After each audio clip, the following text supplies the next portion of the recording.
Hello all, Shadwell here, ready to talk about the next film in my collection, RKO 281 from 1999. It's directed by Benjamin Ross and stars Liev Schreiber and James Cromwell.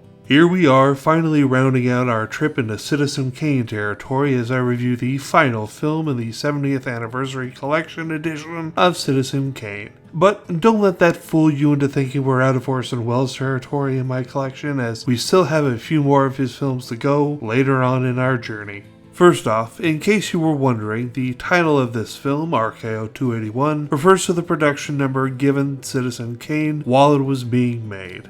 The other thing is that once again, I'm not here to judge how well a biopic did at capturing the real story. That's what documentaries are for. Biopics sometimes take liberties with the true story of things, and with the project of reviewing the movies in my collection, I'm more concerned with a movie than what it is trying to represent. Yeah, I brought up an error in Bohemian Rhapsody as far as timeline goes, but I did that because I was pointing out that the film messed with the actual timeline for its own sake, and yet they couldn't make it interesting enough even when they were playing fast and loose with the real timeline of events. Anyway, as such, I'm not going to spend a lot of time talking about how William Randolph Hearst's mistress, Marion Davies, was not the inspiration for the Citizen Kane character of Susan Alexander, which isn't even covered much in the battle over Citizen Kane, surprisingly. In fact, that's as deep as I'll go into it, but felt it was important enough information to at least relay. Especially because Melanie Griffith does such a heartbreakingly good job of playing the character of Marion Davies in RKO 281.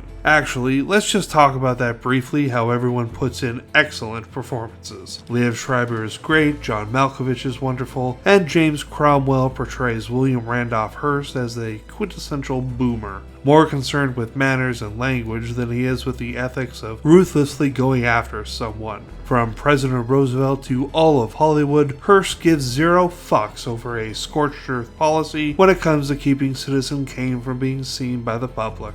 This movie does a great job of putting the battle over Citizen Kane to some conflict and actionable scenes, even if it doesn't present everything the way it really was. But again, more concerned with the movie than its ability to translate the real story. Just like the posters for the film Citizen Kane proclaim, it's terrific.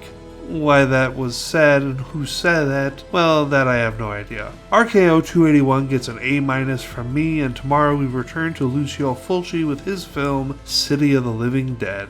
See y'all then.